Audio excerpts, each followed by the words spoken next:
We are learning C language and आज का हमारा टॉपिक है सी प्रोग्रामिंग में। आज का हमारा टॉपिक है आइडेंटिफायर। तो ये हमारा लेक्चर नंबर 8 है। तो सबसे पहले हम देखेंगे आइडेंटिफायर क्या होता है। फुल एक्सप्लेनेशन में हम लोग इसका प्रैक्टिकल एग्जाम्पल प्रोग्राम भी डिस्कस करेंगे, ठीक है। तो ये आइडेंटिफायर का मतलब क्या होता है, यहाँ पे डेफिनेशन देखो। A name in C language is called identifier. It can be variable, function, structure, array, etcetera, ठीक है। सी लैंग्वेज में जो भी हम लोग नेम यूज़ करते हैं, चाहे वो वेरिएबल क्रिएट करते हैं, इसमें वेरिएबल का नेम हो, फंक्शन का नेम हो, एरे बनाते हैं तो एरे का जो नेम हम यूज़ करते हैं, स्ट्रक्चर हो, जो भी नेम हम यूज़ कर रहे हैं वो आइडेंटिफायर होता है, ठीक है। तो यहाँ पे आपको याद क्या रखना है, every variable can be identifier. जितना भी वेरिएबल हम लोग क्रिएट करते हैं वो आइडेंटिफायर होता है, ठीक है। But identifier is a variable, no. But सारा का सारा आइडेंटिफायर वो वेरिएबल नहीं हो सकता। क्यों? क्योंकि आइडेंटिफायर में हमारा वेरिएबल भी आता है, फंक्शन का नेम भी आता है, एरे का नेम भी आता है, स्ट्रक्चर का नेम भी आता है, ठीक है। सेकंड पॉइंट क्या है, start with letter, underscore, no reserve word, no white spaces in between, ठीक है। ये कंडीशन होता है आइडेंटिफायर को क्रिएट करने का। एग्जांपल यहाँ पे देखो, सिंपल सा एक प्रोग्राम है जिसमें एक फंक्शन है हमारे पास फन नाम का, और उसमें फंक्शन के अंदर एक वेरिएबल है एक्स नाम का। तो ये जो फन है ना, ये है आइडेंटिफायर, ये जो वेरिएबल एक्स है ना, ये है आइडेंटिफायर। इसीलिए बोला जाता है कि सारा का सारा आइडेंटिफायर वेरिएबल हो सकता है, सारा का सारा आइडेंटिफायर फंक्शन का नेम हो सकता है, लेकिन सारा का सारा आइडेंटिफायर जो है वो वेरिएबल नहीं हो सकता। क्योंकि आइडेंटिफायर में फंक्शन भी आता है, वेरिएबल भी आता है, लेकिन सारा वेरिएबल आइडेंटिफायर हो सकता है, ठीक है। रियल एग्जांपल अगर मैं आपको समझाऊं यहाँ पे सिंपल सा, कि अगर मान लो हमें अपने फ़ोन में कोई भी कॉन्टैक्ट सेव करना होता है। अगर हमारे पास एक नंबर आया, ठीक है, ये नंबर है, तो फर्स्ट टाइम हम क्या करते हैं, नंबर यूज़ करते हैं पर्सन को रीच आउट करने के लिए।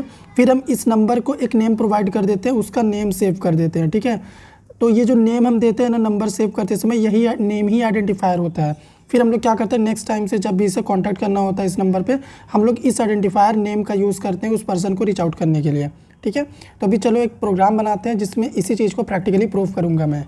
ऑलराइट, तो प्रैक्टिकल सेशन के लिए हम अपने कंप्यूटर स्क्रीन पर आ चुके हैं। तो सबसे पहले आपको क्या करना है, आपको एक फोल्डर बनाना है और उस फोल्डर को ड्रैग एंड ड्रॉप करके VS कोड में इस तरीके से ओपन करना है, ठीक है। फिर आप इस फाइल वाले आइकन पे क्लिक करके एक फ़ाइल क्रिएट करोगे। तो यहाँ पे मैंने identifier.c नाम का फ़ाइल बनाया हुआ है, जिसमें हमारा ये बेसिक सा सी प्रोग्रामिंग का सिंटैक्स लिखा हुआ है। अब हम यहाँ पे क्या करेंगे, हमारा कोड करेंगे। तो आज हम आइडेंटिफायर को इम्प्लीमेंट करके आपको दिखाएंगे, ओके। तो अगर यहाँ पे सबसे पहले मान लो मैं एक वेरिएबल बनाता हूँ नेम नाम का, जिसमें हम क्या करेंगे, एक नेम स्टोर करेंगे, ठीक है।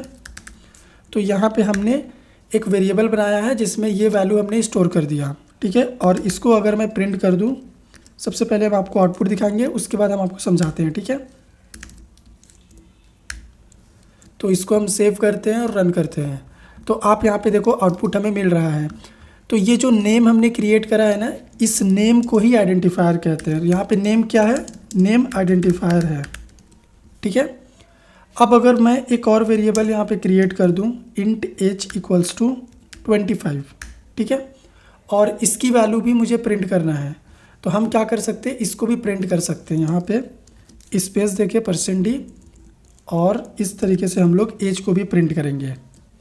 प्रोग्राम को रन करेंगे तो अभी हमें दोनों वैल्यू यहाँ पे आउटपुट में मिलेगा, ठीक है।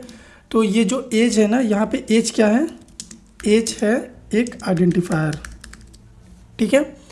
तो आइडेंटिफायर का यूज़ किस लिए किया जाता है प्रोग्रामिंग में, आइडेंटिफायर का यूज़ किया जाता है वैल्यू को स्टोर करने के लिए और उन वैल्यूज़ को एक्सेस करने के लिए, रिट्रीव करने के लिए। तो यहाँ पे हम वैल्यू स्टोर कर रहे हैं और यहाँ पे वैल्यू को हम लोग एक्सेस कर रहे हैं। यानी सी प्रोग्रामिंग में आइडेंटिफायर का यूज़ किया जाता है मेमोरी ब्लॉक्स को आइडेंटिफाई करने के लिए, और कॉम्प्लेक्स कैलकुलेशन को परफॉर्म करने के लिए भी आइडेंटिफायर का इस्तेमाल होता है। मान लीजिए हमें कोई ऑपरेशन परफॉर्म करना है तो उसके लिए भी हम आइडेंटिफायर यूज़ करते हैं। अगर यहाँ पे मान लो हम एक फंक्शन बनाते हैं void fun, ठीक है, और इस फन फंक्शन में हम क्या कर रहे हैं, ऐड कर रहे हैं वैल्यू को, ठीक है। तो यहाँ पे हमारे पास एक ऐड नाम का वेरिएबल है और एक हमारे पास ए नाम का वेरिएबल है, एक बी नाम का वेरिएबल है, ओके। और हम लोग क्या कर रहे हैं, ए प्लस बी कर रहे हैं यहाँ पे, और उसकी वैल्यू ऐड में स्टोर कर रहे हैं। फिर हम लोग उस रिज़ल्ट को यहाँ पे अगर प्रिंट कर दें, ऐड को, तो ये हमने क्या किया हुआ है, एक कैलकुलेटिव ऑपरेशन परफॉर्म किया हुआ है। तो ऑपरेशंस को परफॉर्म करने के लिए भी हमें आइडेंटिफायर का नीड पड़ता है। तो ये जो फन आप देख रहे हो यहाँ पे, फन क्या है, फन एक आइडेंटिफायर है, ठीक है। इसीलिए हमने बोला था हर एक आइडेंटिफायर जो है वो फंक्शन नहीं हो सकता, वो वेरिएबल नहीं हो सकता, लेकिन हर एक वेरिएबल आइडेंटिफायर है, हर एक फंक्शन का नेम आइडेंटिफायर है। तो यहाँ पे हमें ये डॉट हटाना पड़ेगा, ओके। तो इस कोड को हम रन करते हैं, तो हमें क्या करना पड़ेगा, इस फंक्शन को यहाँ पे कॉल करना पड़ेगा। तो यहाँ पे हम अगर इसको कॉल कर दें और अपने प्रोग्राम को रन करते हैं, तो आप देख पाओगे हमें आउटपुट में ये डेटा मिल रहा है 30। अगर इसका आउटपुट हम लोग न्यू लाइन में कर दें तो अभी आपको समझ में आएगा। ये देखो हमें एडिशन का रिज़ल्ट मिल रहा है। तो आइडेंटिफायर का इस्तेमाल किया जाता है वैल्यू को स्टोर करने के लिए, वैल्यू को रिट्रीव करने के लिए और ऑपरेशंस को परफॉर्म कराने के लिए, ठीक है। साथ ही साथ यूज़र डिफाइंड आइटम को आइडेंटिफाई करने के लिए, जैसे ये यूज़र डिफाइंड आइटम है, तो इन सभी को आइडेंटिफाई करने के लिए हमें एक नेम चाहिए, ठीक है। जैसे हमारा नेम अंकुश है, तो घर पे अगर किसी को भी मुझे कॉल करना हो तो वो क्या करेगा, इस नेम को यूज़ करेगा, इस आइडेंटिफायर को यूज़ करेगा मुझे बुलाने के लिए, ठीक है। तो ये सिंपल सा आइडेंटिफायर होता है हमारा सी प्रोग्रामिंग में। उम्मीद करते हैं आपको समझ में आया होगा, सारा कॉन्सेप्ट क्लियर हुआ होगा। अगर वीडियो पसंद आया तो लाइक कीजिए, शेयर कीजिए, चैनल पे नए हैं सब्सक्राइब कीजिएगा।